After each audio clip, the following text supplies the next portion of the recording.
Hey everyone, I'm Isaac and welcome back to Isaac Reviews 2024. This year, Marvel Studios managed to do something truly unprecedented by releasing just one movie theatrically, something they haven't done since 2010.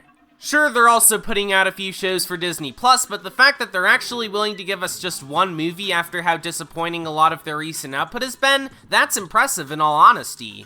And even more impressive, their one movie this year is Deadpool and Wolverine, which is also their first R-rated movie, not to mention the long-awaited sequel to the first two Deadpool movies and their first movie featuring the X-Men after Disney bought back the rights from Fox.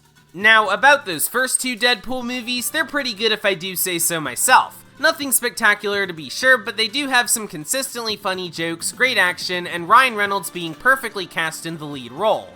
As for the previous Wolverine film, Logan, now that was something. It's a grounded and introspective look into the character and his trauma, while also supplying some stellar production values, excellent performances, and crushing emotional moments. On a side note, it's cool how after all these years, Hugh Jackman is still playing Wolverine in these movies. It really goes to show just how spot on the casting was. But now, after many years of waiting, Marvel is finally giving us the long-awaited team-up as a pivotal moment in the modern MCU.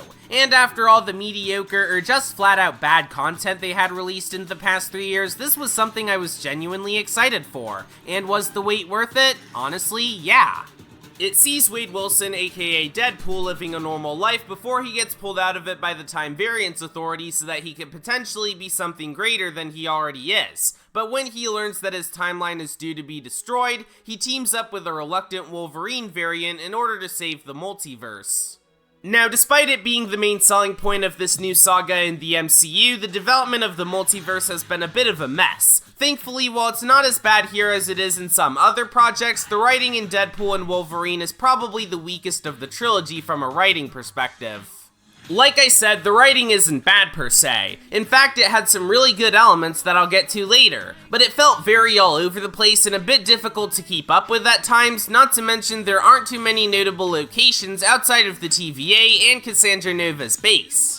Speaking of Nova, I'm very conflicted towards how I feel about her. Like, she's absolutely a worthy opponent to our two lead characters, and Emma Corrin does an excellent job encapsulating the character's eccentric and unhinged personality, and the same applies to the other villain, Mr. Paradox. But at the same time, I don't really feel like Cassandra was given any real motivations besides being evil. I get that not every villain we get in the MCU needs to have super deep or thought-provoking development, but I do wish they could have done just a bit more with her to make her even more memorable. With all that aside, I honestly enjoyed the film overall. That might be a bit of a shocker given how its reception on Letterboxd has been pretty split thus far, but I still had a good time watching it. For one, it continues the first two Deadpools' tradition of having some excellent humor and meta-commentary, which is made all the better by just how impeccable the chemistry is between Ryan Reynolds and Hugh Jackman.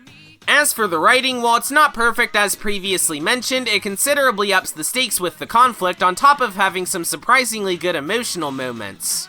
Certainly not as effective as the ones in Logan, but it's still clear that the movie's heart is in the right place beyond the crude humor and gratuitous violence. And speaking of violence, let's talk about those action scenes. Now, I forgot to mention this earlier, but I'd say each Deadpool movie is the best in their own way.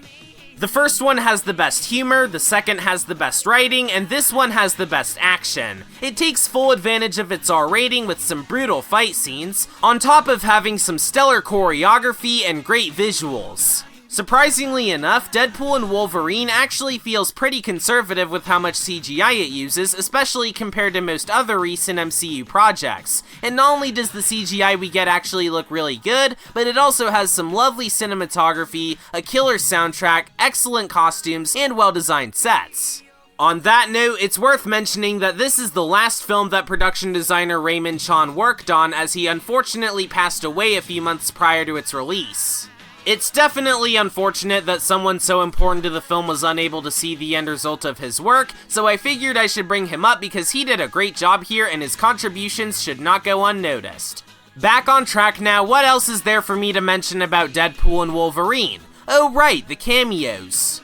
Yeah, there were a lot of cameos in this movie, and while I won't go into specifics due to spoilers, there were a lot of really surprising additions to the film that made it all the more enjoyable.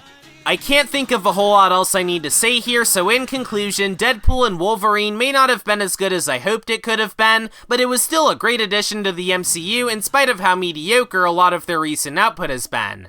Sure, the writing could have been better, but it more than made up for it with some hilarious jokes, exciting action, and an amazing dynamic between the two leads. If you didn't enjoy the first two Deadpool movies, this one will be no different, but if you did enjoy them, then you'll definitely get a kick out of this one. I know I did, and that's why I'll be giving it 8 chimichangas out of 10. Next time, I'll be talking about 2 of my last movies in the United States for a while, and while I'm moderately interested in one of them, the other, well, it doesn't look very good to say the least. Anyways, thanks for watching this episode of Isaac Reviews 2024, subscribe for more videos like this, and I'll see you all later.